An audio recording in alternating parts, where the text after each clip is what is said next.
जब हनुमान ने तीनों का घमंड चूर किया। पौराणिक कथाएं। संसार में किसी का कुछ नहीं, ख्वाह अपना समझना मूर्खता है, क्योंकि अपना होता हुआ भी कुछ भी अपना नहीं होता। इसलिए हैरानी होती है, घमंड क्यों, किस लिए, किसका। कुछ रुपये दान करने वाला यदि यह कहे कि उसने ऐसा किया है तो उससे बड़ा मूर्ख और कोई नहीं। और ऐसे भी हैं जो हर महीने लाखों का दान करने हैं लेकिन उसका जिक्र तक नहीं करते, न करने देते हैं। वास्तव में जरूरतमंद और पीड़ित की सहायता ही दान है, पुण्य है। ऐसे व्यक्ति पर सरस्वती की सदा कृपा होती है। पर क्या किया जाए, देवताओं तक को अभिमान हो जाता है और उनके अभिमान को दूर करने के लिए परमात्मा को ही कोई उपाय करना पड़ता है। गरुड़, सुदर्शन चक्र तथा सत्यभामा को भी अभिमान हो गया था और भगवान श्री कृष्ण ने उनके अभिमान को दूर करने के लिए श्री हनुमान जी की सहायता ली थी। श्री कृष्ण ने अपनी पत्नी सत्यभामा को स्वर्ग से पारिजात लाकर दिया था और वो इसीलिए अपने आप को श्री कृष्ण की अत्यंत प्रिय और अति सुंदरी मानने लगी थी। सुदर्शन चक्र को यह अभिमान हो गया था कि उसने इंद्र के वज्र को निष्क्रिय किया था, वह लोकालोक के अंधकार को दूर कर सकता है। भगवान श्री कृष्ण अत्यंत उसकी ही सहायता लेते हैं। गरुड़ भगवान कृष्ण का वाहन था। वो समझता था भगवान मेरे बिना कहीं जा ही नहीं सकते, इसलिए कि मेरी गति का कोई मुकाबला नहीं कर सकता। भगवान अपने भक्तों का सदा कल्याण करते हैं, इसलिए उन्होंने हनुमान जी का स्मरण किया। तत्काल हनुमान जी द्वारिका आ गए, जान गए कि श्री कृष्ण ने क्यों बुलाया है। श्री कृष्ण और श्री राम दोनों एक ही हैं, वह ये भी जानते थे, इसलिए सीधे राजदरबार नहीं गए। कुछ कौतुक करने के लिए उद्यान में चले गए। वृक्षों पर लगे फल तोड़ने लगे, कुछ खाए, कुछ फेंक दिए। वृक्षों को उखाड़ फेंका, कुछ तो तोड़ डाला। बाग वीरान बना दिया। फल तोड़ना और फेंक देना हनुमान जी का मकसद नहीं था, वह तो श्री कृष्ण के संकेत से कौतुक कर रहे थे। बात श्री कृष्ण तक पहुंची, किसी वानर ने राजोद्यान को उजाड़ दिया है, कुछ किया जाए। श्री कृष्ण ने गरुड़ को बुलाया, कहा जाओ सेना ले जाओ, उस वानर को पकड़कर लाओ। गरुड़ ने कहा, प्रभु एक मामूली वानर को पकड़ने के लिए सेना की क्या जरूरत है, मैं अकेला ही उसे मजा चखा दूंगा। कृष्ण मन ही मन मुस्करा दिए, जैसा तुम चाहो, लेकिन उसे रोको जाकर। वैंतेय गए, हनुमान जी को ललकारा, बाग क्यों उजाड़ रहे हो, फल क्यों तोड़ रहे हो, चलो तुम्हें श्री कृष्ण बुला रहे हैं।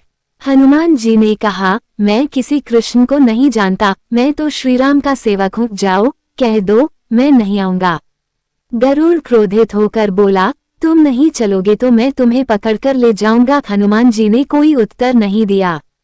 गरुड़ की अनदेखी कर वो फल तोड़ने रहे। गरुड़ को समझाया भी, वानर का काम फल तोड़ना और फेंकना है, मैं अपने स्वभाव के अनुसार ही कर रहा हूँ, मेरे काम में दखल न दो। क्यों झगड़ा मोल लेते हो, जाओ मुझे आराम से फल खाने दो।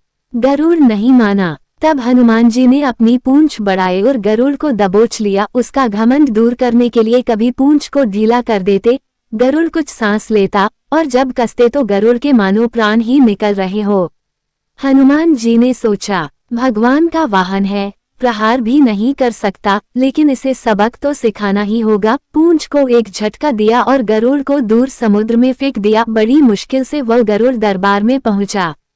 भगवान को बताया, वो कोई साधारण वानर नहीं है, मैं उसे पकड़कर नहीं ला सकता। भगवान मुस्करा दिए, सोचा गरुड़ का घमंड तो दूर हो गया, लेकिन अभी इसके वेग के घमंड को चूर करना है।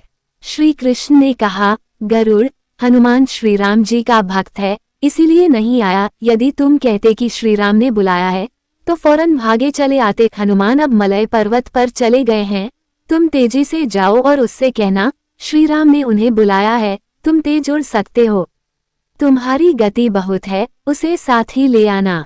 गरुड़ वेग से उड़े, मलय पर्वत पर पहुंचे। हनुमान जी से क्षमा मांगी, कहा भी श्री राम ने आपको याद किया है, अभी आओ मेरे साथ, मैं तुम्हें अपनी पीठ पर बिठाकर मिनटों में द्वारिका ले जाऊंगा। तुम खुद चलोगे तो देर हो जाएगी, मेरी गति बहुत तेज है, तुम मुकाबला नहीं कर सकते। हनुमान जी मुस्कुराए, भगवान की लीला समझ गए, कहा तुम जाओ, मैं तुम्हारे पीछे ही आ रहा हूँ। द्वारिका में श्री कृष्ण राम रूप धारण कर सत्यभामा को सीता बना सिंहासन पर बैठ गए। सुदर्शन चक्र को आदेश दिया, द्वार पर रहना, कोई बिना आज्ञा अंदर न आने पाए। श्री कृष्ण समझते थे कि श्री राम का संदेश सुनकर तो हनुमान जी एक पल भी रुक नहीं सकते। अभी आते ही होंगे। गरुड़ को तो हनुमान जी ने विदा कर दिया और स्वयं उससे भी तीव्र गति से उड़कर गरुड़ से पहले ही द्वारका पहुंच गए। दरबार के द्वार पर सुदर्शन ने उन्हें रोककर कहा, बिना आज्ञा अंदर जाने की मनाही है। जब श्री राम बुला रहे हों तो हनुमान जी विलंब सहन नहीं कर सकते।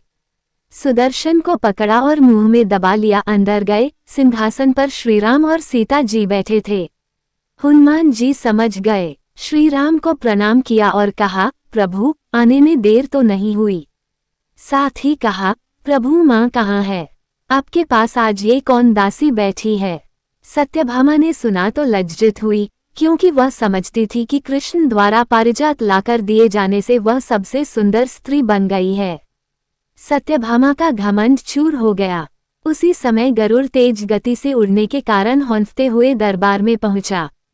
सांस फूल रही थी, थके हुए से लग रहे थे, और हनुमान जी को दरबार में देखकर तो वह चकित हो गए। मेरी गति से भी तेज गति से हनुमान जी दरबार में पहुंच गए। लज्जा से पानी पानी हो गए। गरुड़ के बल का और तेज गति से उड़ने का घमंड चूर हो गया। श्री राम ने पूछा, हनुमान, तुम अंदर कैसे आ गए? किसी ने रोका नहीं। रोका था भगवान सुदर्शन ने। मैंने सोचा आपके दर्शनों में विलंब होगा, इसलिए उनसे उलझा नहीं। उसे मैंने अपने मुंह में दबा लिया था। और यह कहकर हनुमान जी ने मुंह से सुदर्शन चक्र को निकालकर प्रभु के चरणों में डाल दिया। तीनों के घमंड चूर हो गए। श्री कृष्ण यही चाहते थे। श्री कृष्ण ने हनुमान जी को गले लगाया। हृदय से हृदय की बात हुई और उन्हें विदा कर दिया। परमात्मा अपने भक्तों में, अपने निकटस्थों में अभिमान रहने नहीं देते। श्री कृष्ण सत्यभामा, गरुड़ और सुदर्शन चक्र का घमंड दूर न करते तो परमात्मा के निकट रह नहीं सकते थे। और परमात्मा के निकट रह ही वह सकता है जो मैं और मेरी से रहित है। श्रीराम से जुड़े व्यक्ति में कभी अभिमान हो ही नहीं सकता। न श्रीराम में अभिमान था, न उनके भक्त हनुमान में। न श्रीराम ने कहा कि मैंने किया है और न हनुमान जी ने ही कहा कि मैंने किया है। इसलिए दोनों एक हो गए, न अलग थे, न अलग रहे।